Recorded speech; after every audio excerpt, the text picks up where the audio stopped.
subsequently. So today we are going to have a talk on sequencing of TKIs in lung cancer and the role of TKIs in uncommon mutation, and followed by a short panel discussion with few key presentations in this running ASCO virtual meeting regarding or based on this topic. So I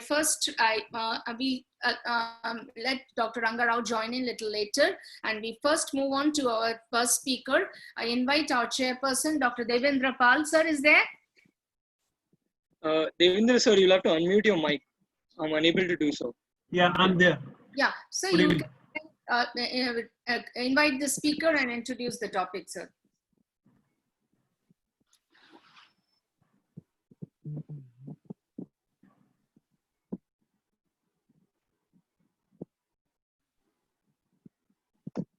Just a minute.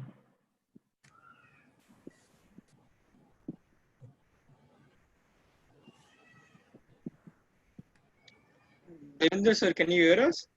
Yeah. I'm doing it.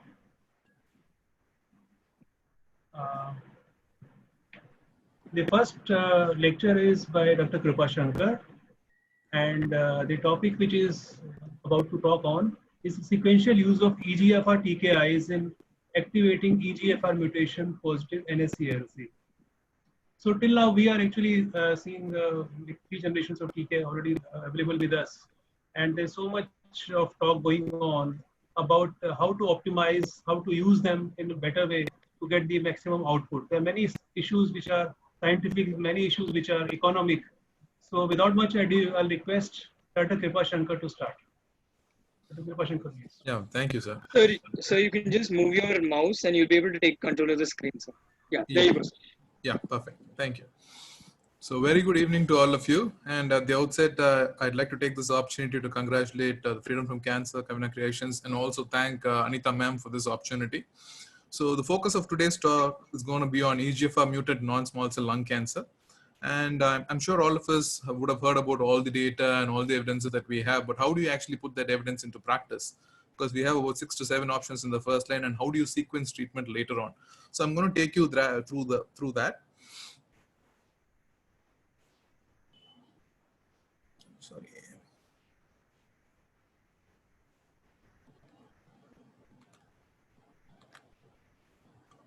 Okay.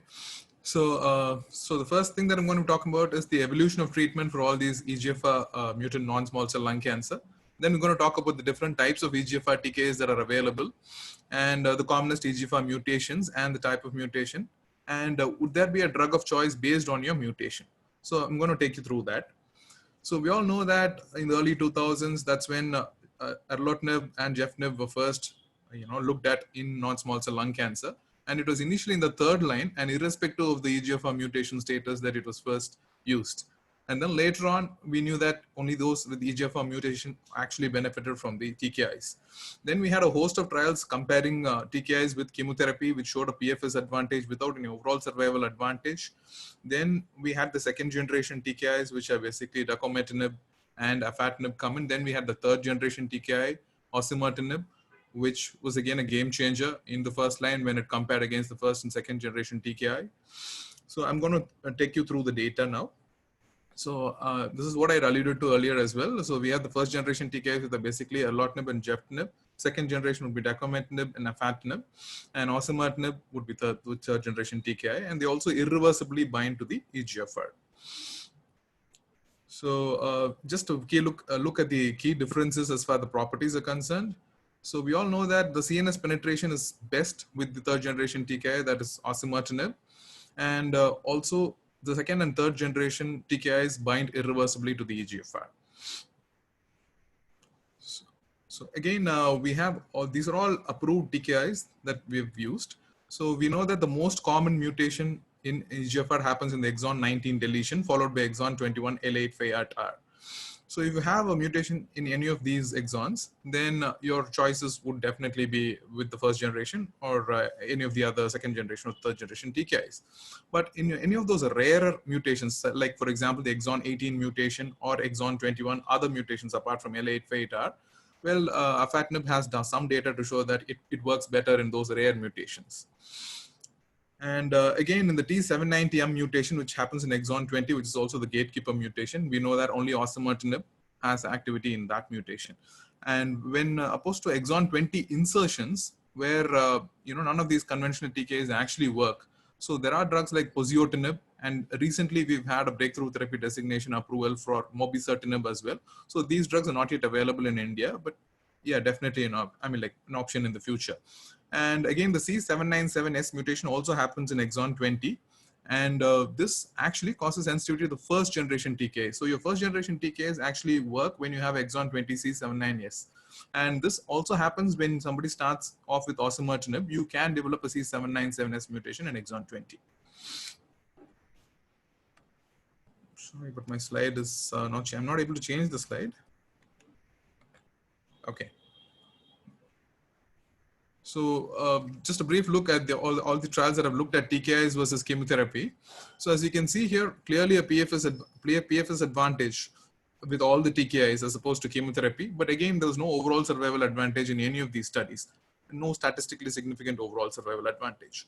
So you're looking at a PFS of around 11 months. And did the PFS actually, change based on whether you had deletion 19 or an L858R mutation exon 21? Well, with the deletion 19 exon 19 mutations actually seem to do better than the exon 21 mutations. The PFS was slightly better across the board with all the TKIs. So again, this was the earlier study which compared between two TKIs. Both of them were first generation TKIs. And as you can see here, there's no difference as far as the PFS or the overall survival is concerned when compared to gefitinib and erlotinib. So this was again the Lux Lung 7 study, which looked at afatinib, which is a second generation TKI, compared to gefitinib. And as you can see here again, there was no statistically significant improvement in either the PFS or overall survival.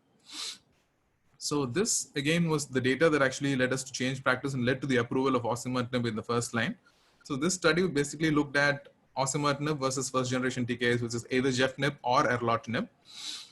And as you can see, this really raised the bar. Earlier, we had seen that the PFS was around 11 months with the other EGFR TKIs, the first generation TKIs. Now the PFS shot up to about 19 months, and 19 versus 10 months. So a difference of about 9 months. And now we have the overall survival data, which is also mature and got published recently. So it was 38 versus 31 months as far as the overall survival is concerned. And the most impressive thing was that even in patients with CNS metastasis, the benefit was still maintained. So this drug seemed to have very good CNS penetration and also works well in patients with CNS metastasis. And this trial also included patients with CNS metastasis as well. So this was the final overall survival data that we had from the FLORA study, which was 38 versus 31 months and overall survival advantage of 7 months. So interestingly enough, if you look at the subgroup analysis and if you look at this forest plot, the Asian population and patients with the exon 21 L858R seem to, benefit the least. I mean, like at least based on the forest plot. These are only, exploratory subgroup analysis and not pre-specified. But this is just an interesting thought here. And moving on to subsequent treatment as well, the time to first subsequent treatment was also much better with osimertinib, a median of around 25 months as opposed to if you start off with your standard first generation TKI, which is about 13 months, 1 year. So moving on to the next part, obviously we've seen how first generation and then third generation. What about the other options? What about dacometinib? Could you still use that as a first line option? And what about the safety profile? Is there a difference among the safety profile and is there a clear winner? And what about TKIs in combination with chemotherapy or in combination with other VEGF inhibitors? We're going to look at that as well. So this was the Archer study that came out. This looked at dacometinib versus gefitinib. And again, if you see here, a PFS benefit was significant, 14 versus 9 months. But the key thing was here that they did not include patients with CNS metastasis, and about 2/3 of the patient in the setting of a clinical trial required dose reductions. So there was a lot of toxicity with this drug. So again, the overall survival also, in spite of an overall survival of 34 versus 26 months, still the toxicity seemed to be an issue with dacometinib. So again, just to summarize, if you look at all the studies, then we've moved on from just a PFS advantage with all the first generation TKIs to now overall survival advantage when comparing between the third or the second generation versus first generation TKIs. And the highest PFS that we've seen so far, these are just cross-trial comparisons. But again, the FLORA seemed to have the highest PFS as far as the TKIs was concerned. So moving on to the side effects or the adverse effects, as you can see here, dacometinib, about 2/3 of the patients, like I alluded to earlier, require dose reductions, and that number seems to be very high and worrying, especially in the setting of a clinical trial. So, and as you can see here, osimertinib had the least number of side effects, which is about 4% only, leading to dose reductions or modifications. So again, I mean, like, so if you were to, I mean, these are just again cross-trial comparisons. The population and the patient population was heterogeneous. There are a lot of differences as well. But again, if you look at it, osimertinib seems to be slightly better tolerated than the other TKIs. So moving on to the combinations of a TKI versus VEGF plus a VEGF inhibitor. So this was the Japanese study, the NEG-026, looking at the combination of BEV plus erlotinib versus erlotinib alone. And here also you could see a PFS advantage of 16 versus 12 months, but again, no overall survival advantage. So again, this relay study was important because, you know, we just had data yesterday that this combination has been approved now by the FDA as well. So ramucirumab plus erlotinib, if you look at, as opposed to just erlotinib alone, PFS of 19 versus 12 months, at the updated overall survival, which was presented at ASCO 2020 as well. So that did not show a statistically significant overall survival advantage. However, yesterday, the FDA has approved this combination as a first line. The ODAC committee actually voted in favor of this combination in a 6:5 ratio. And so this is another option that we have now. So what about TKIs plus chemotherapy? Well, again, this was the Japanese study, the NEG-09, which looked at gefnib plus pemcarbo versus gefnib alone, followed by gefnib and pem maintenance. So again, if you see here, if you look at it, the PFS was actually even slightly better than the FLAURA data, which was around 19 months. Here it's around 21 months. I know this is a cross-trial comparison, but still, again, 21 versus 11 months, the PFS. And if you look at the overall survival as well, you know, this was actually, you know, setting the bar really high, which was 52 versus 38 months. And if you remember, the FLAURA was only 38 versus 31 months. So here we're talking about almost 4.5 years, 52 versus 38 months, 14-month improvement in overall survival. However, what we needed to look at was, could you do it in the Indian setting? And what about the role for TKIs plus chemotherapy in the Indian setting? And what's the rationale for that? And how do you go about, you know, selecting your ideal patient in that? And what were the limitations? We all know about the Tata data, the Tata Memorial Hospital data, which was presented at ASCO 19 by Dr. Vanitha Narona and the team of Dr. Kumar Prabhash and Vanitha Narona were again responsible for that study. So I'll take you through that as well. And what about real world data? What would be your ideal first line choice and why? And what do you do when you started on chemotherapy and then you get the EGFR report? So I'll take you through these as well. So this was the study that was presented at ASCO 19, gefnib versus, gefnib plus chemotherapy in EGFR mutated non-small cell lung cancer. So again, so the rationale behind this was they believed that the combination would actually work better in inducing apoptosis and also suppressing the downstream signaling pathways. And you also had data from phase 2 studies showing that there was improved efficacy. So that was the rationale. And again, so if this was the study again, the randomization was between gefnib plus pemcarbo followed by gefnib. And the maintenance again was gefnib and pem maintenance as well. So again, the PFS advantage was 16 versus 8 months, and the overall survival data is still not yet mature. But yes, there was definitely a doubling of the PFS from 8 to 16 months. So how do you fit it into the current algorithm? So again, like here also they've alluded to the FLAURA data, which showed about 19 months. Here you had 16 months, but then the key differences were this trial actually looked at including patients with performance status of 2 as well, which accounted for about 20% of the population. And both the FLAURA and our Indian data, both of them included patients with CNS metastasis as well. So if I were to call them criticisms about this trial, was that it was a single institution, there was an open label design, and there was no centralized radiology review, and the quality of life data is just not yet out. So those were the negatives. The positives were definitely, yes, it's doable. But again, what they did show is that the incidence of adverse effects went up from 25 to 50% with the addition of chemotherapy here. I'll show you that as well. So here what it was, definitely a doubling of the PFS. But again, it also led to doubling of the toxicity as well from 25 to 50%. And that should be remembered as well. Nevertheless, definitely an option in the first line. So this is the list of all we have. In the first lines, we have osimertinib, dacometinib, gefnib plus chemo, and again, gefnib plus EGFR inhibitors, first line. And then now we have the ramucirumab plus erlotinib as well, which got approved yesterday. So again, if you look at this, and I mean, like, I would tell you why I would choose my first line as we go along, and I'll discuss that as well. So again, if you look at the NCCN recommendation, if for somebody who you would want to start off on chemotherapy before you get your EGFR report, you could still go ahead and complete chemotherapy and then switch them to EGFR TKI. Or if you're planning to start them on a first generation, you can add TKI to the chemotherapy as well.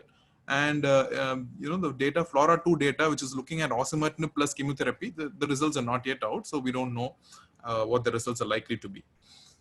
So again, this is what the NCCN recommends. Definitely osimertinib as a preferred category 1 recommendation is what the NCCN recommends as far as EGFR mutated non-small cell lung cancer is concerned.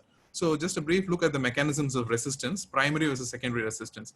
So primary resistance is somebody who develops progression within 1 to 2 months. It is very rare, happens in less than 1% of patients, but that's because of KRAS mutations as well, which can happen. That's the reason for primary EGFR resistance. As far as secondary resistance is concerned, well, we have a host of reasons. Now, first being the occurrence of the T790M mutation in exon 20, the Gabe-Cooper mutation, which happens in about 50 to 60%, but that's Western data. We have Indian data that is from the Rajiv Gandhi Cancer Institute by Dr. Ullas Batra et al., where they've looked at the incidence of T790M mutation in the second line, and that's around 46%. And larger series in Asia have looked at the incidence of T790M in the second line, and that's around 35 to 40%. So I think that's something which we really need to remember when we talk about sequencing strategies.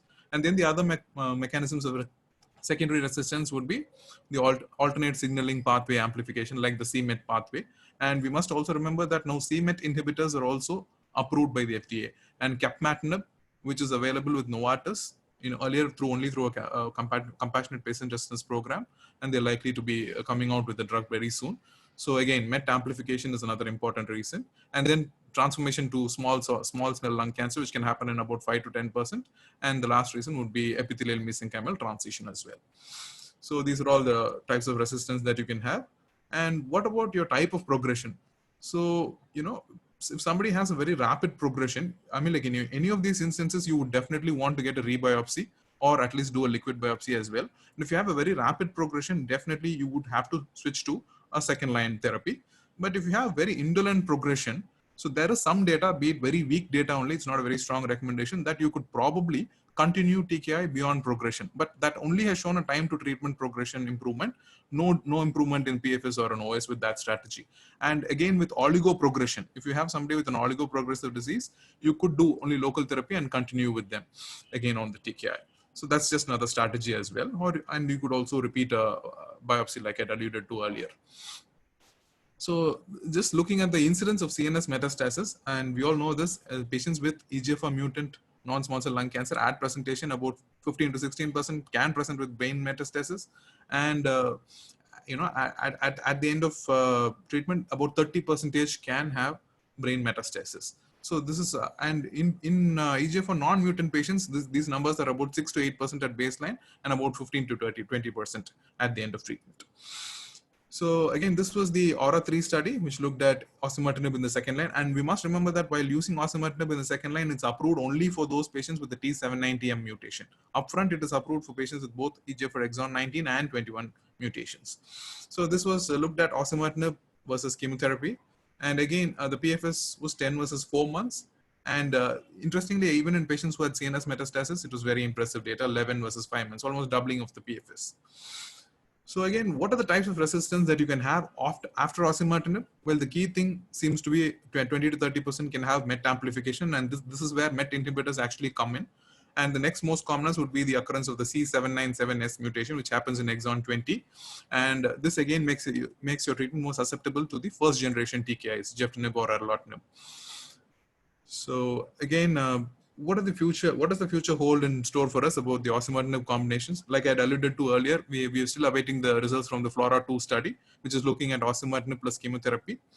And what about the role of immunotherapy in EGFR mutated non-small cell lung cancer? And what percentage of our patients go on to receive second line therapy, and what would be our ideal sequencing strategy and why? So again, these are all a list of all the combinations that we have available.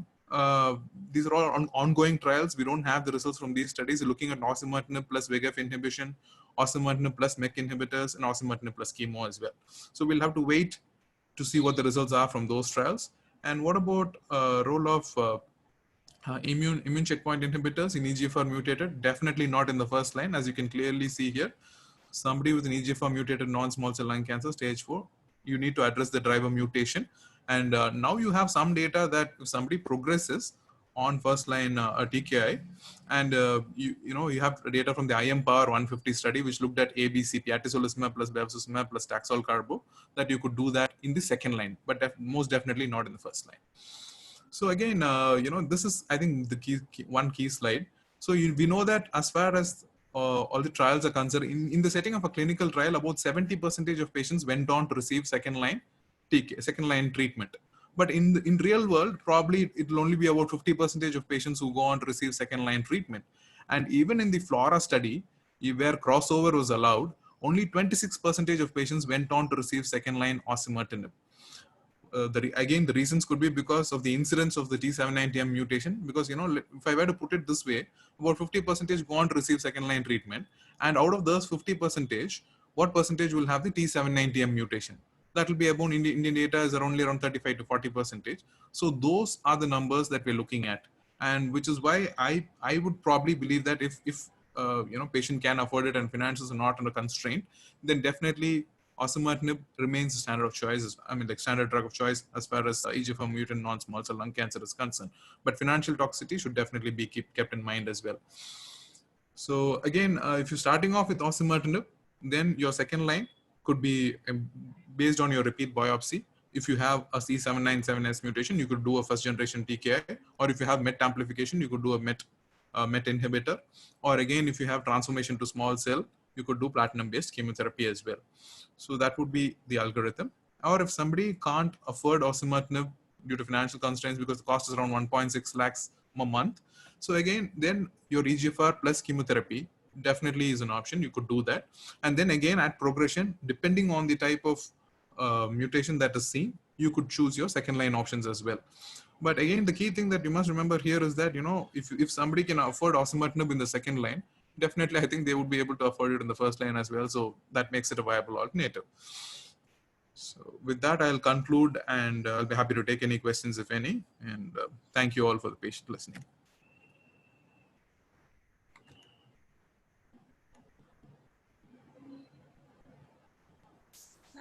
Thank you, Dr. Kripa. Now, is Dr. Amrish Vora back? I think he had Amish sir, you'll have to unmute your mic. Thank you, sir. Hello, Dr. Amrish. You can take forward the next session.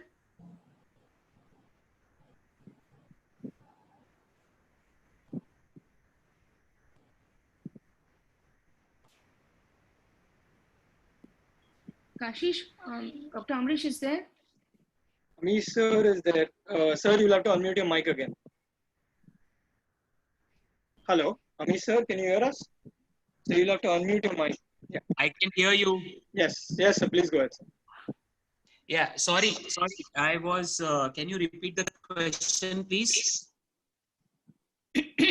Dr. Amrish, you need to invite the speaker for the second session and just roll out the topic for presentation. Yes. Thank you so much. So we heard a nice, in fact, the last 3-4 slides of the previous speaker was very good. The proper sequencing, I think we'll cover that, but that is classical EGFR mutation. Sometimes we are left with many uncommon EGFR mutations, and where the data of first and second generation TKI is not very good. How do we take care of these patients? For that, Dr. Suman Kalyan from Miyot International Hospital, Chennai, will be giving us a lecture on regarding uncommon EGFR mutations and how do we treat them. Dr. Suman Kalyan, please go ahead. Yeah. Hello, good evening, everyone. So, yeah, without much ado, I'll go ahead with my presentation. So this is Suman sir, you can just take control of the screen. You can just move your mouse, sir. Okay. Yeah. So yeah. So this is regarding I don't know how. Yes, sir. You can go. Yeah. So no, how do I change the screen? Okay. Yeah. So this is regarding uncommon mutations. Uh, yeah. So this is a typical, EGFR report that we get. Any report. These are some of the reports that I get. So the mutation that we see in these reports are common mutation. That is exon 21. Is it a common or uncommon mutation? This is the most common mutation as far as I have seen in India, the L858R. And again, exon 19 deletions. These are common place mutations in which you can start any first generation TKI in the first line.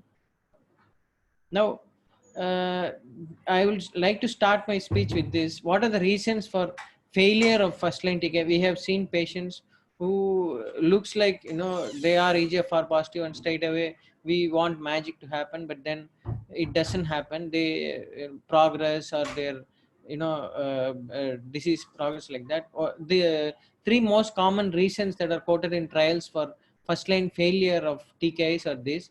One is very high tumor burden. As we saw from Kripa's presentation, recently chemotherapies, immunotherapies have been approved, and smokers, along with EGFR positivity, they have a relatively higher rates of failure than non-smokers. And the third reason is uncommon mutations. So, what are these uncommon mutations and how uncommon are they? The most common mutations, two mutations, which contribute to about 85% of all cases are the L858R mutation and DEL19 mutation. So all the other mutations are grouped into uncommon mutation. Now, the drugs that we choose from the treatment point of view, life is not like this simple. Like EGFR mutation is not divided into each mutation. That is, patients have something called compound mutations also and mixed mutations. So if you have to group them like this, according to the treatment, then it is like this. So common mutations DEL19 and L85R, they contribute to 57% of patients, in which you can very well start gefitinib or erlotinib. The uncommon mutations,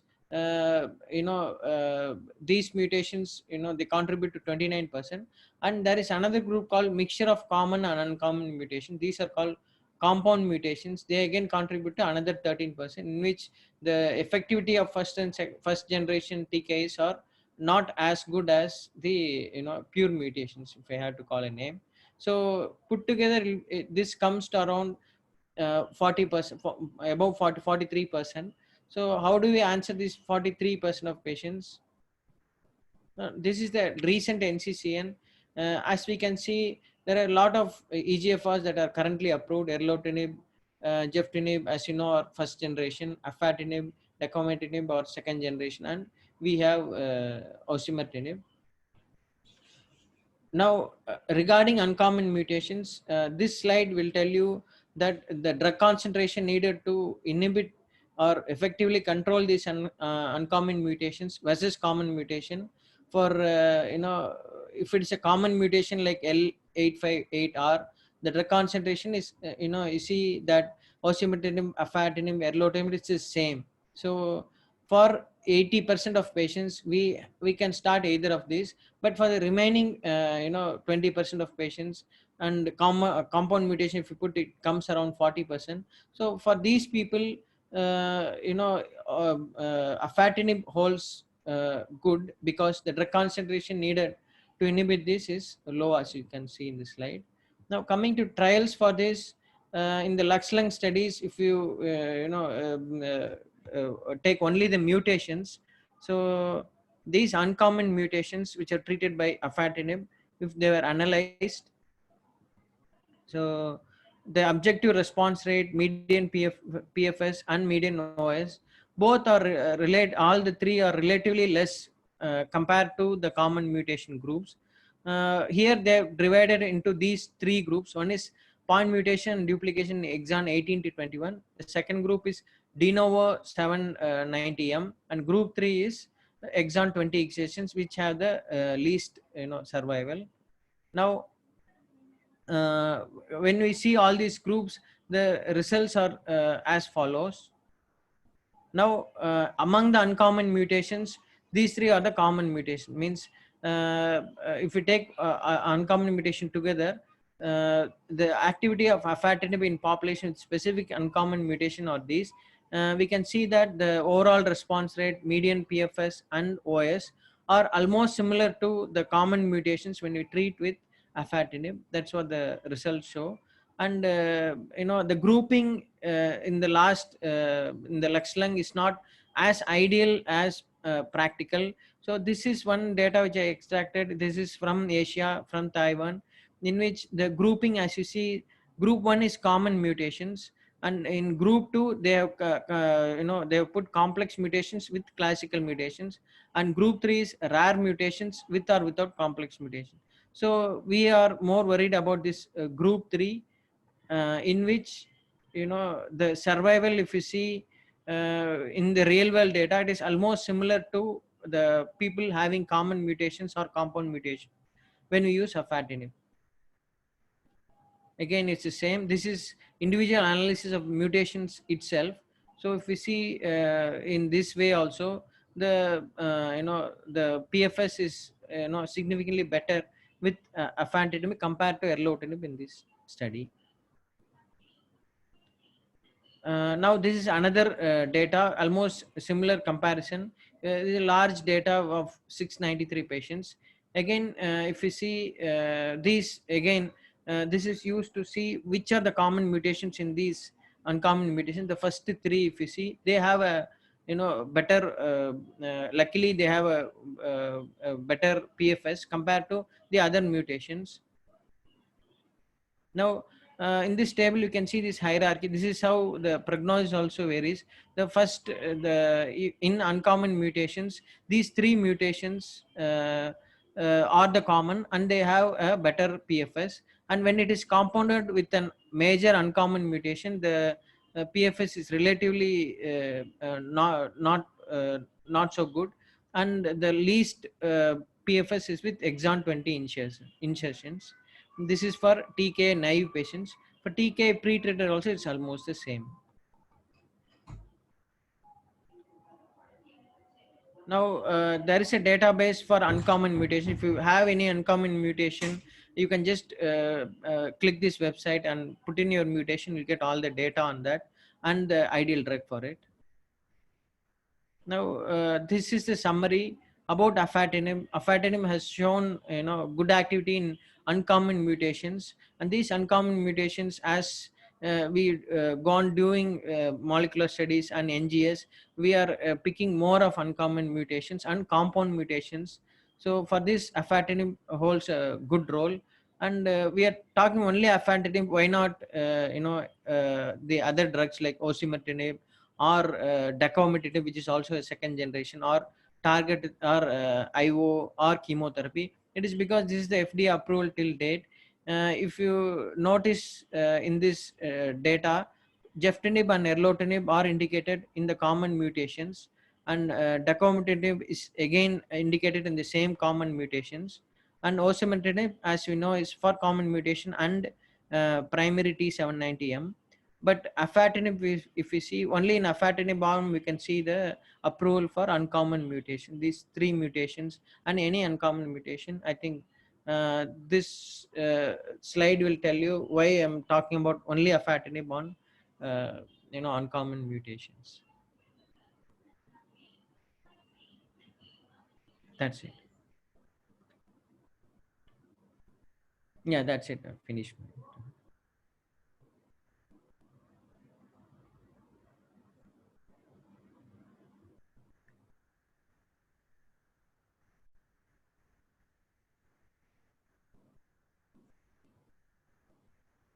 Am I audible? Hello, Dr. Suman, thank you very much. Was that your last slide? Yeah, that's my last slide. Okay, fine. I request Dr. Amrish to sum up Dr. Suman's talk, and before we move on to the case-based discussion of what's new. Thank you, Dr. Suman. That was actually a very nice this thing. One thing which you highlighted well is that these uncommon mutations are not so uncommon also, and we should be looking at them carefully. Afatinib is only that second generation TKI, which has a very good data. In fact, the data runs in hundreds, and we should look at that. At the same time, de novo 790M and other mutations which are not responsive to afatinib also should be looked at, so that we can select the third generation TKI for de novo T790M mutation, or select chemotherapy to begin with in the patients.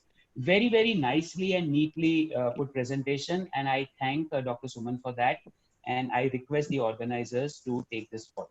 Thank you.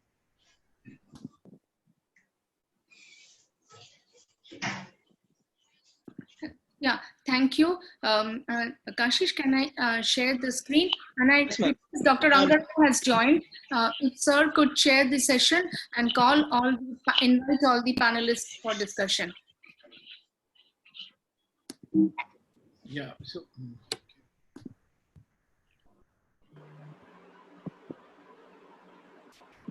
Ranganao sir, can you hear us? Yeah, fine. So Yeah, please go ahead, sir.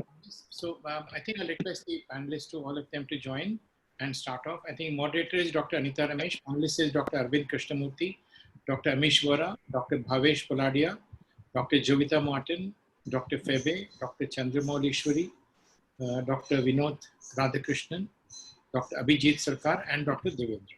So request all of them to join, unmute, and I think maybe in a sequential way they can unmute themselves whenever Dr. Anita tells you. So I think Dr. Anita, over to you, please. Yes, thank you very much. We had a good flow into the meeting, how to place the TKIs with the two talks. Now let's see, I've just planned a little bit of case-based discussion, and just also gotten few abstracts which I was able to collect from the virtual ASCO 2020, which is running. So question to all the panelists, given a real world scenario, where you have an EGFR mutant non-small cell locally advanced cancer, is there any thought process that you will not use a TKI, or if the patient is suppose quite sick, like how they describe will you be therapy and hesitant to shift over to the TKI, or your TKI remains the standard of care? I don't think any circumstances where we have to not to use TKI in a patient who is EGFR mutated as of today.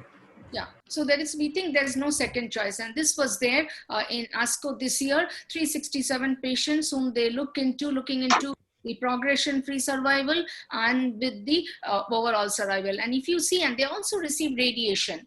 Okay, and when you add the radiation, there was an improvement in the progression-free survival. Now, if you see the RT per the TKI, the overall survival went up to 67, whereas CT-RT without the TKI 54 and only TKI 46. So the TKI actually with the radiation has improved both the progression-free survival and the overall survival. And that was the conclusion. It was a real world pattern to see use of the EGFR TKI along with radiation, okay, in an EGFR mutated thing. We are convinced that yes, we need to go with the TKIs. So that was the study done in ASCO, where they compared the progression and overall survival. Now, very important thing, this was not discussed in the today's presentation. Wanted to ask to all the panelists, before we, now suppose if you have a resectable stage 2B, 3 resectable non-small cell lung cancer. Quick question to our pathologist first and a molecular oncologist. What test would you like to do on a resected, that is 2A, 2B, even 3A? In some centers, they do surgery. What test would you like to do? Histopathology, molecular testing.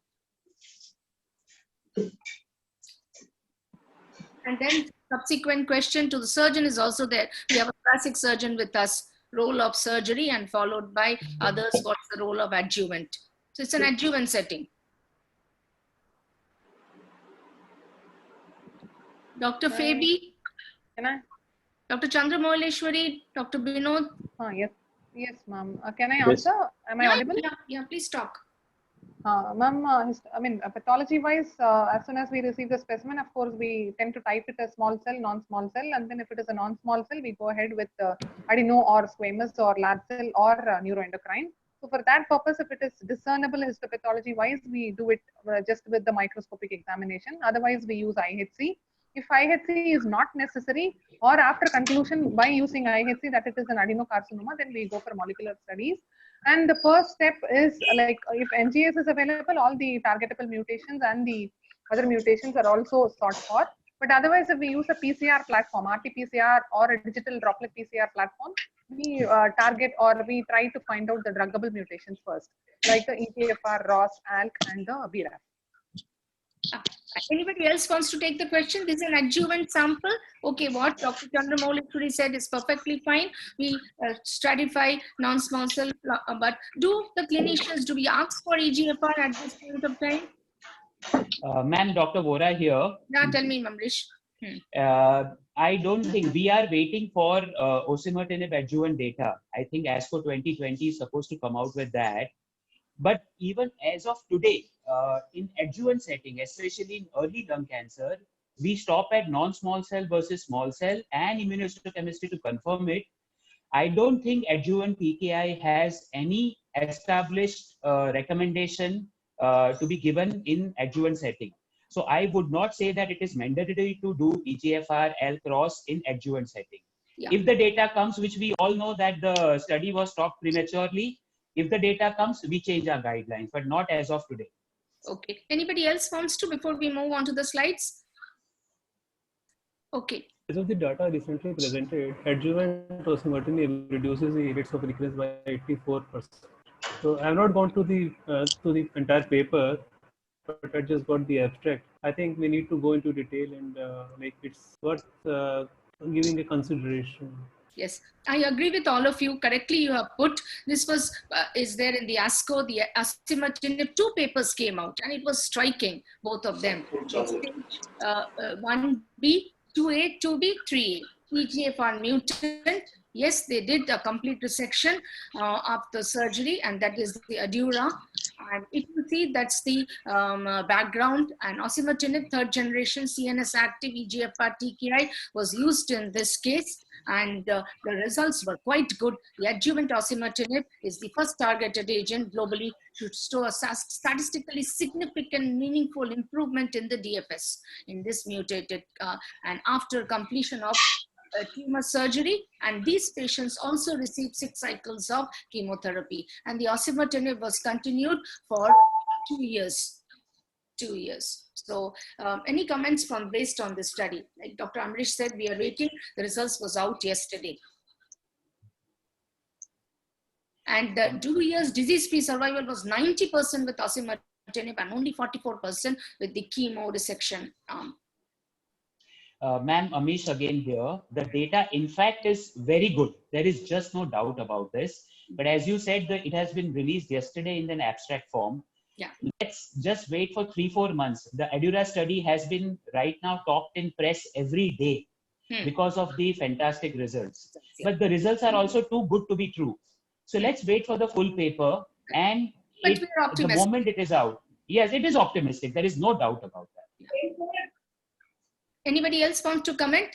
There was another study showing adjuvant geftinib in N1, N2 with EGFR mutation NLC, which was that is called the CT-1104 study. It was also presented yesterday. It is a phase 3 trial, and where geftinib was used, and if you see, the results were also very very promising. The median overall survival of these patients went up to 75 months when you're just using geftinib as an adjuvant. There also they had surgery, they had 6 months of chemotherapy, and they used geftinib for 2 years. So any comments? And the overall survival benefit was also there with this. And when they used the geftinib along with the chemo arm, the toxicities were not very much, which was observed, or something very alarming. So any comments on this geftinib study? That's the CT-ONG-1104, again was released yesterday. Ma'am, if nobody is commenting, I would like to comment. Dr. Pankaj Shah sir has just written on the comment box that geftinib adjuvant data is good for us. But Yes. let's not forget that there were 3 large randomized study which had failed to show the adjuvant survival advantage in the past. All the 3 out of 3 studies, the 2 studies had shown the PFS benefit, but not the OS benefit. Yeah. So again, I say that let's not jump to conclusion. Let's wait for the full paper, inclusion, exclusion criteria, and then make our own decision of changing the treatment. Correct, yeah. And also these papers is that it's rather to call it adjuvant, it is better to, it looks like more of maintenance, you're giving it for 2 years, the TKIs. Okay, and Kashish, I think there are more than 104 participants as of now participating. If anybody wants to speak, we can unmute them, or you can take the questions in the chat box. We have large number of participants today. At this point of time, 104. Okay. Perfect. Okay, Kashish, you can also take the questions and interrupt me, and we can. So that's the adjuvant trial where 75 months was the survival. And it was, I thought, all the papers that I went through, apart from little immunotherapy, the adjuvant data was striking in this ASCO 2020 virtual meeting. So again, that's a summary, which was highly significant with the use of. So we also agree that let's wait for some more data or full paper to be out. It's just the abstract, but then 2 back-to-back abstract giving the same results. And in a country like India, where Reftinib is available in the generic form, we can very well use. Dr. Chandramouleshwari, quick words on circulating DNA. I think Dr. Pebi, Dr. Vinod, if you are on there, please take the questions. What do you think in lung cancer, circulating tumor DNA? Hello. Yeah. This is Dr. Vinod. When we yes, compared, I know you. We are looking for you. Yeah. Thanks, man. Thanks, doctor. Here, like when we come into the DNA levels, like there is like the methylation playing a major role now these days, like for the tyrosine kinases and if you take the EGFR receptors, like there are a group of families, the ER2, HER2, and a lot of domains which has tyrosine kinase domains. And methylation and the methylation thing, it's very important. When you have this methylated DNA to an unmethylated DNA, where it plays a very important role. And this is still under processing, and they say like once you look into like hypo or intermediate methylation, you can go and check with what stage they even are, like it's a stage 1, stage 2, or stage 3. Yeah, correct. And then I think circulating DNA is also the future. We had 2 or 3 papers in this coming ASCO. They checked with Geftinib, Alartinib, as well as Afatinib was used, and they looked into the circulating DNA. And if the circulating DNA clears by 30 to 90 days, that gives that is a good predictor that the patient is doing well and the treatment decision is correct, and it's rather a predictor. Okay, anybody wants to comment? Though it's not in our practice, but this 2 back-to-back papers in yesterday's ASCO. Yeah, Bhavesh, you can take. Any comments, Bhavesh? Not really. We don't know whether this is going to translate into practical scenario right now. Okay. I just want to make a comment, Dr. Amish. Yeah, Dr. Arvind, we missed you for the surgeon. No, I just want to say that these agents have been very impressive in the metastatic setting, and logically they've been taken into the adjuvant setting, and it's very interesting to see, because what's really happening is by surgery and adjuvant chemotherapy, we have more or less reached a plateau. And in an attempt to improve the outcomes beyond this, I think we were looking for some good agents, and I think it's very promising to see that some of these agents. And having said that, at least there are also some of these immunotherapy agents which are coming in the neoadjuvant setting, also in the operable cancers. It's not just in lung cancers, but very other solid tumors. So I think it's logically some of these agents from metastatic, they're coming to the adjuvant, and then I guess it'll come to the neoadjuvant setting also. So I think it's as surgeons, I think we need to reinvent our role in not just lung cancers, but possibly every other solid cancer. And Dr. Arvind, and in the institute, what is your surgery rate? Do you really do up to 3A bronchogenic, or do you get, how much is your role for surgery in non-small cell cancer? Yeah, I mean, out of all the patients, I think about 5% or possibly less than 5% are taken up for a curative, and it's purely because of the stages.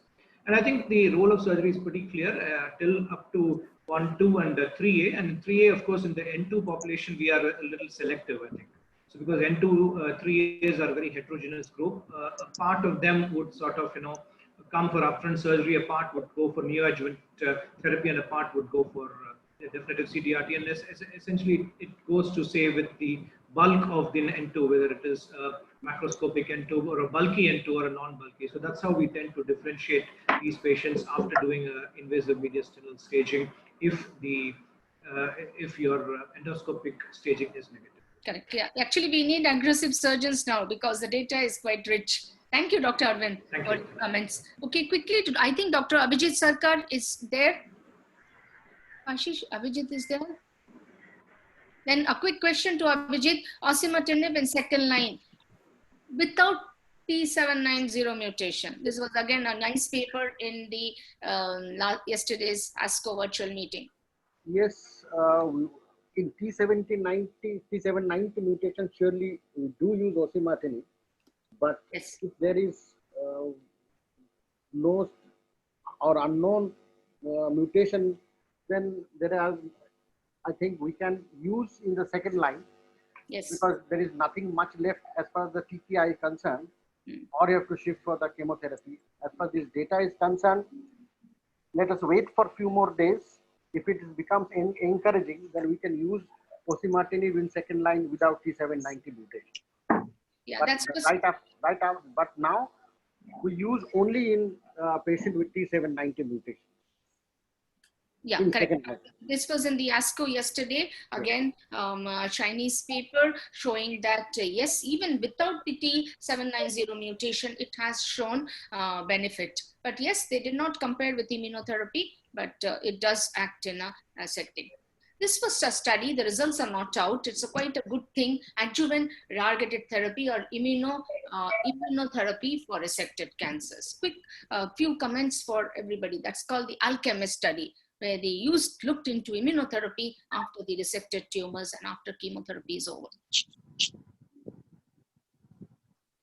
What they did in this case, they did a marker. If it's EGFR, they did targeted drugs. ALK, they did targeted drugs. PD-L1, they give the immunotherapy. So do you think it's quite promising? But surgery, chemo remained the backbone. Yes, I'm Dr. Sarkar, but yes, doctor. If you consider the cost right at this point of time, it becomes not that feasible to use that early. Cost benefit ratio, yeah. Yeah, okay, but this is promising. Okay, see, we never had, as all the other panelists said, that the survival figures with non-small cell lung cancer, even in stage 2, 3, they do relapse, more than 50% relapse. So these are some of the studies which are bringing into light. So at least we can, this thing. Result of this study was not out. I searched in the ASCO virtual meeting. We need to wait to tell us which sequencing will be better. Quickly, a few points on the afatinib. GDON study results were out, and among the efficacy of afatinib, they gave the final results in the EGFR mutated, particularly abnormal uncommon mutation. Okay, there was in the overall response rate, improvement in the progression-free survival, as well as the disease-free survival. So that was an updated results of afatinib, which is present in ASCO. I told you about circulating tumor DNA, which was couple of papers swing. Now, quickly, some comments about use of osimertinib in atypical mutation. We were talking about afatinib in atypical osimertinib. So we had a paper, they looked into that osimertinib. There is some indication that there is an action of osimertinib even without 790 mutation second line and even in atypical, but then we need to confirm. Now, very important questions to everybody. Will you combine 2 TKIs?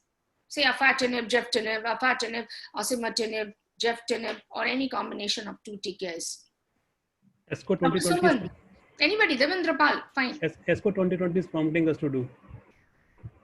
Okay, good. And how do you think about gefitinib, Gefitinib plus osimertinib.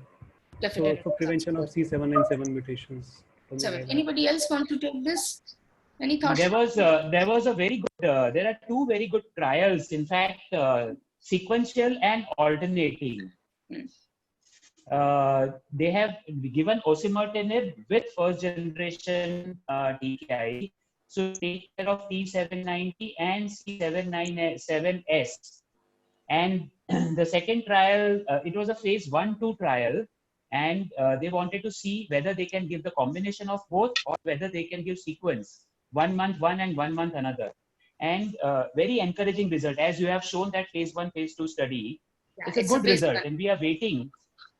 Yeah, we So are this waiting was for that. again released- It's a very interesting concept, very interesting concept. Correct, yeah, I agree. And this was released yesterday in the ASCO virtual meeting. When you give osimertinib, gefitinib, you see the side effects are not very much. It remains in the same, it's manageable, okay, as any TKIs. We need to orient ourselves and get used to treating the, it's not that so many people died or they discontinued, but to see the overall response rate, it was shot up to 85% with the best response taking.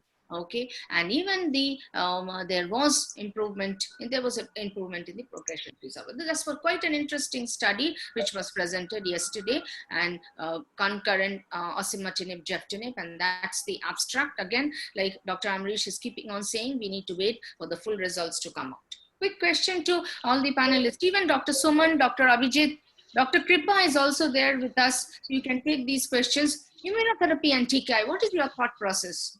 Would you like to include them? Anybody? Devendra Pal here. It has been shown that like in patients with driver mutations, if you use immunotherapy, the outcome is much worse. So in the first line with driver mutations positive patients, a TKI alone or TKI plus chemotherapy or targeted therapy should be the standard of care. And after failure of the available TKIs, we can use chemotherapy, the immunotherapy in this patient, as shown by the impassioned trial with atezolizumab. But you are not keen in combining two together? Upfront, not. Okay. Anybody differs with Dr. Devendra Pal? Dr. Vijay? Dr. Kripa? No, we are not right now combining immunotherapy with TKI because we are not, because the PD-L1 expression are much less in those patients which are EGFR mutant. So I think the benefit of immunotherapy with this EGFR mutant patient are much less. Okay, yes, that's it. As on track, all of you are right. We don't have the data that we should combine, but this ASCO phase 2 trial, durvalumab and tremelimumab with chemotherapy in a metastatic mutant cancer, they use the EGFR mutant tumors, they use the EGFR tyrosine kinase, plus they use the immunotherapy. And 100 patients from Australia and Taiwan was included. And this result slide I did not put. There was an improvement in the progression-free survival and showing improvement in the overall response rate. There was no survival data because it was just phase 1-2 showing the response rate and not much increase in the toxicity. Again, I found that this is one of the trials, initial trials, which does show a good improvement in the response rate. Now, a few slides on osimertinib and exon 20. Okay, let's guide. Quick question on high dose of osimertinib. If there is a brain mets, is there any thought process? Do we go up with the dose of osimertinib? Again, ASCO 2020 tells us like it is more effective if we use a higher dose. In brain mets. What about afatinib? Would you like to give afatinib? Afatinib? There is some data of afatinib in brain metastasis patient, but it is basically retrospective data of one of the 3 of the Lux Lung trials. So there are very small number of patients. So that has shown like improved CNS penetration and better response rates. But similar rates are also seen with other first generation TKI like gefitinib and erlotinib. So like there's not like much benefit of afatinib as compared to gefitinib or erlotinib. So and obviously they have not been compared upfront.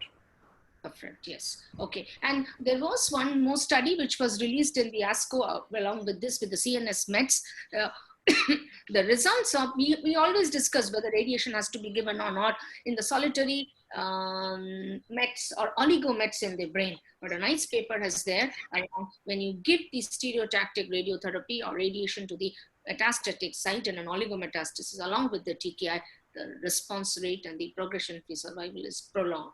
We always have this discussion in meetings, should we give the radiation? When you say we don't need it, but a paper had shown. quickly to some of my panelists want to take this question. Do you want to mix a TKI with anti-VEGF? Now it's the era for combination. 2 TKIs, immunotherapy TKI, anti-VEGF TKI, and you have seen the data. Quickly, comments on this. Dr. Devendra here. As of today, like using using TKI as the only agent will be under treatment. So we have to, like, if possible, we should combine first generation TKI with other drugs, or use No, second generation. as yeah, ma'am, as you have shown in the slide, Ramucirumab's already in fact, come into the guideline.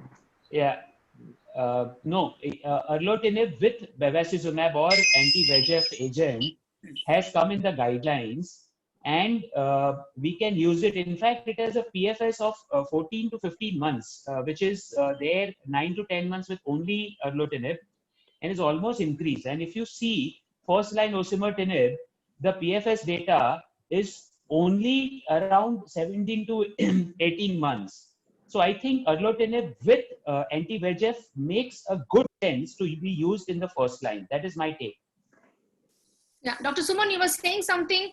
Dr. Suman. Hi, ma'am. Kripa here. Kripa. Yeah. So the thing is about this combination of VEGF plus a TKI. The issue is all of them have shown a PFS benefit, but none has actually shown an overall survival benefit, which is statistically significant. And the toxicity was also much higher when you combine both. So, you know, if to me personally speaking, if somebody... Both the arms, if you see that where I put the arrow, the overall survival they are talking about. One is 50 months, other is 40 months. Exactly, ma'am. That was 46 months. Again, this was not statistically significant, as you can see there as well. So again, the hazard ratio is more than 1. It is crossed. So the overall survival data was definitely not statistically significant, and that goes for both the Japanese study as well as the Relay study, which looked at ramucirumab plus erlotinib as well. So definitely, I mean, like, not a great option, because, you know, the toxicity is higher and there is no overall survival advantage as well. And you have so many other options which are less toxic and have shown an overall survival benefit as well. So, I mean, like, if somebody can afford it, I would go with osimertinib or even gefnib plus chemotherapy would be my option over this. If only those two are not possible, then I might want to think about this combination. Yeah, yes, you're right. The overall survival data is not there, but significant improvement, progression-free survival and duration of response and the response rate. So that is also holds a good. Even you spoke about Relay today. That's the Relay. It's already yesterday again in the virtual meeting. It was released. The study of ramucirumab plus geftinib in EGFR mutated metastatic non-small cell cancer. And if you see, the 1 year progression-free survival was 65%. Okay, and the efficacy of, and both the studies was released in this ASCO. Ramucirumab, gefitinib, ramucirumab, erlotinib, and the safety profile was similar with an improvement in the progression-free survival. So given this scenario, whether what is again, is your thought process remains the same, seeing the Relay data? Yes. Yeah, Suman, tell me. It is a category 2B recommendation, both bevacizumab and ramucirumab. Ramucirumab along with the TKI. Yeah. So right now I'm not very tempted in using it, since you know, as a prescription habit we have seen good, you know, results with TKI alone. I don't see any need to you know, clinically. But TKI has given a level capped. We have reached a plateau with a single. People are now looking into combination, either another TKI, another PDL1, or a VEGF inhibitor. Don't you want to think of doing a little more than what we have got? Personally, I think if I want to use something extra, go with osimertinib as a first line, and not combine it with any other drug, because even as a category 2B recommendation in the first line, it's only erlotinib with ramucirumab or geftinib erlotinib with bevacizumab, and not osimertinib with any drug. So if I have to have a choice, I'll give osimertinib rather than any other combination. Fine. And this was another study, the Asian versus the non-Asian, again in ASCO virtual meeting, is the Asian patients who receive osimertinib had superior progression-free survival, okay, depending upon the T790, just a single. Okay, I think that brings us, these are some of the meeting library where they've got into, it's like a meta-analysis to look into the progression-free and overall survival, trying to compare it. And it was all seen that if you are a mutation positive, it is best to give the targeted drug. Yes, combination therapy has shown improvement, both 2 TKIs or a TKI with PD-L1 or a TKI with the VEGF, and that was the 2-3 papers, significant improvement in overall response rate, progression-free survival, and few of them had overall survival. And I think that's maybe the way forward and will take us to how to place our therapies in the future. Yes, molecular oncology is developing. Circulating tumor DNA to see prognosis is becoming one of the tools to predict how the patient will do. But one of the most important, what I felt, was the adjuvant therapy, both with osimertinib and gefitinib after a resected lung cancer. That was quite a fascinating study. There were many studies on, there is a MET inhibitor that's from the Novartis, capmatinib is there. Couple of studies are there showing, because definitely there will be some people who will have abnormal mutation. There's also a drug for HER2 in lung cancer. So MET inhibition, HER2 inhibition are the way to go forward. I have not included the immunotherapy for today's discussion. Couple of papers are there combining 2 drugs, but there is no head-on comparison between the TKIs and the except one paper which we have shown with the immunotherapy. If you don't have any other person, anybody questions to be asked? So hi ma'am, Kripa here. Yeah, tell me. So I mean, like, I'm sorry, I wasn't able to contribute much towards the adjuvant TKIs, but I just wanted to share my views. So basically, when you look at all the studies that you've shown with the Chinese Thoracic Oncology Group by Tony Mock, who saw adjuvant trial, then the impact trial, and now the ADAURA study. The thing is, the duration of adjuvant TKI. So if you look at the adjuvant study, they gave 2 years of adjuvant, whereas with the ADAURA study, they've looked at 3 years of adjuvant. Yeah, 2 years. Yeah, so the duration of adjuvant TKI still remains. I mean, like, we're not sure as to what would be the ideal duration, number one. So, and again, the overall survival data is still not yet mature. So we still, those are still unanswered questions. So as of right now, today, if I had a patient and would I be offering it? No, I wouldn't be doing that, because we still have to wait for the data, and I would be just telling them to wait. Yeah. I would be just doing study. Osimertinib both have showing impressive results. Very true, ma'am. But I mean, like, we only have the abstract. We don't have the paper yet. Absolutely. And so interestingly enough, even the FLORA2 data and then the new ADAURA study, all those things, we don't have the data yet. So the only problem right now is, would you offer it right now today in your practice? So I don't think I would do that, because, you know, conventionally we've all been doing adjuvant chemotherapy. In fact, many of us don't even check for EGFR, ALK, and ROS in. So I think that's my take on it. Any other questions in the chat box? Ma'am, we have a few questions. I will just unmute Dr. Ajay Bafna. So please go ahead. I have unmuted your mic. We can't see you, Dr. Ajay.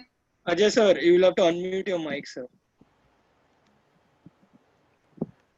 So till probably, Ajay sir is here. No, most of the question have been answered actually. Perfect, so sir. it was a very nice presentation. Thank you. Sir, I'll just unmute Dr. Pulkit. Dr. Pulkit, you will have to unmute your mic. Can you hear us?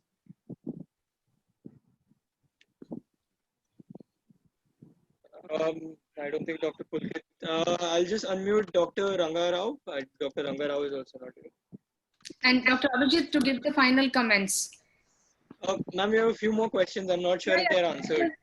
Dr. Niranjan, sir, I've unmuted your mic. I'm not sure if your question is answered. So I'll probably suggest if anyone's questions are unanswered, please let us know by raising your hand, or you can just put in the chat box. I think Dr. Preeti has a comment, and Dr. Preeti has left the meeting. So, ma'am, I think all the questions are answered. Okay, Dr. Ajay Bafna has raised the question: we do not stop osimertinib if patient develops CNS progression, but increase the dose. So, can you hear me? Yes, ma'am. Yeah, so as per Dr. Ajay, we had one study in the ASCO this year where you raise the dose of osimertinib, but you don't, that is to continue beyond progression in CNS disease. Dr. Mohit Modi said that the risks of bleeding significantly high with anti-VEGF. Any comments on that? Yes, it is. It is a known complication we do have, but then we need to screen the patients. There are some contraindications whom not to use the anti-VEGF, so those patients can be stopped.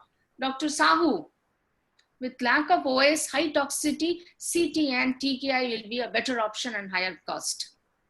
Anybody wants to take this? I'll take it myself. Yeah, Anita, Dr. if it's Sahu, yes, very yeah, good. Nice to see you. Yeah, same here. And you look nice on the web. Thank you. Okay.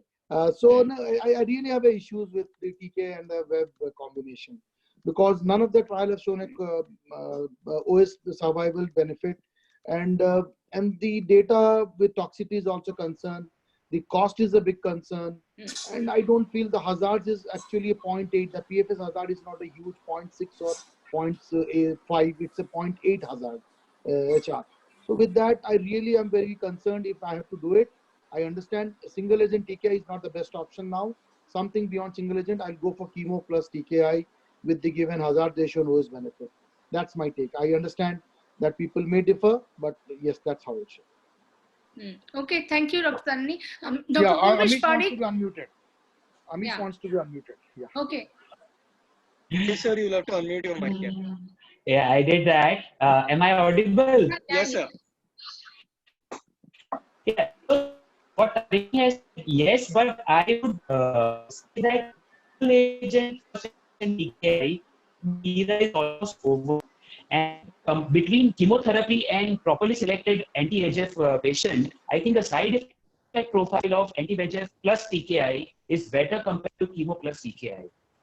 So I would say that it is not just one choice, but people have two choices to make between chemo plus TKI and VEGF plus TKI. With PFS of 15 months, Sahu, I would say is that this is one option which we should not forget. Okay. Dr. Mohit Modi has commented not much promising data with use of ramucirumab. Okay. Then he also commented many of the times we are forgetting about the quality of life while we are thinking of extending the life. Anybody wants to take this? Dr. Sahu? We don't think about quality of life. We're just talking about how much life is expanded. See, exactly. I was exactly speaking on the same thing, but some other day I will take with Amish one-to-one. But important is, I totally agree that chemotherapy toxicity and the BEV, if you look at the quality of life with that, was not that bad with chemo and the TKI. For BEV, the data which I have been seeing partially, I feel that there is a concern. And I'd be a little skeptical. Until there's OS benefit, I would not, the quality of life data, I'm not sure of, but the toxicity data, I'm very sure is higher. So I feel that will definitely affect the quality of life. If Dr. Ajay Bapna can be unmuted, sir has a question. Chemo plus TKI is the only option for young fit patient. Rest can go on osimertinib. Dr. Ajay Yeah, so in the beginning only you can sort of decide that which patient should go for chemo plus TKI versus the TKI. So young fit patient, I think, should proceed for TKI plus chemo, and rest can go for the TKI. Okay, thank you. Dr. Ahmed Iqbal has a question. What is the optimal treatment for osimertinib-induced paronychia? Anybody? I have not faced it. Anybody can take the question? Paronychia. TKI-induced paronychia. So I have two patients who are doing very well on afatinib, but have paronychia for persisting for 3 to 6 months. And there are guidelines based on the grade of paronychia and the recommendations. The recommendations are local versus systemic. In local, petroleum jelly versus local application of steroids, 60 to 70% of paronychia settles down. And if not, then systemic treatment in terms of short course of steroids can be given. This is what is recommended. With osimertinib, I have not seen so much of paronychia, but afatinib is a very notorious agent for paronychia, and we have to follow the guideline management of afatinib-induced paronychia. Okay, sure. And we also need to be sensitized that this drug causes the paronychia. Dr. Devendra Pal has for patients who don't need to avoid chemotherapy, TKI VEGF is an option. Many of them were not very happy with the VEGF inhibitor and TKI. So as per Dr. Devendra Pal told that it is right for an option. Any further questions? I think we got lots of comments from everybody that yes, we had all enjoyed the meeting. Okay. Next, Dr. Abhijit and Dr. Rangarao. Any more comments? Can I make one? Can I make my question? Actually, my question is with Dr. Purvi sir. That we are talking about so much adjuvant data. Will it be ethical or unethical to do in stage 1 to stage 3 to do all the targeted markers like EGFR, AL, CROS1, PDL1? If we don't do it, what is a problem? And if we do it, what is the problem? I think doing markers and molecular testing is completely ethical. You should have absolutely no hesitation in doing that. Like tomorrow, if we have a patient, doing it is not an issue. And if we have, like absolutely it was your question, you can do it. And you can base your treatment decisions on the results as well. Otherwise, there's no point in doing it. Yes, actually, that's what was one of the comments that I had put in the chat is that, that many times the final data may not be available. But if the patient is in front of me today, I have to take a decision for them on the best interpretation of available data. And I would definitely do what you have asked. Thank you, sir. That was actually your comment was your comment in the chat box was my question. Like, should we react on it, and whatever is the available data till now, at least we can give the real picture that DFS is definitely good, and we can go ahead with the treatment if patient comes tomorrow with the symptoms. Dr. Abhijit? Yes. Yes, well, you want to conclude? Yeah. Thank you, Dr. Anita. At the outset, I must thank you also, and your Freedom for Cancer, and Dr. Purvi sir and Kavina Creation for arranging this webinar, especially on lung cancer on this auspicious No Tobacco Day. Yes, it was a brainstorming evening with excellent presentation initially from Dr. Kripa, who explained us regarding the sequential use of EGFR TKI in EGFR positive patients, which was followed by even more informative presentation by Dr. Suman, where he portrayed the whole the use of EGFR TKI in uncommon mutation. And lastly, but not the least, I must thank Dr. Anita for this and all the panelists for excellent panel discussion, where all the panelists shared their clinical ideas or views, which will surely help everybody in their day-to-day clinical practice to tailor their practices. And also I thank all the participants for joining today's evening's webinar. Thank you very much. Back to the organizers. Yes, thank you so much. I thank Kavina Creation for very smooth running of the meeting. Okay, and thank you so much, Kashish, and your full team. Thanks to Dr. Purvish Parikh, and thank you everybody. We'll meet again. We'll keep meeting. Thank you. Thank you. Thank you so much, ma'am. Thank you. Namaskar. Thank you.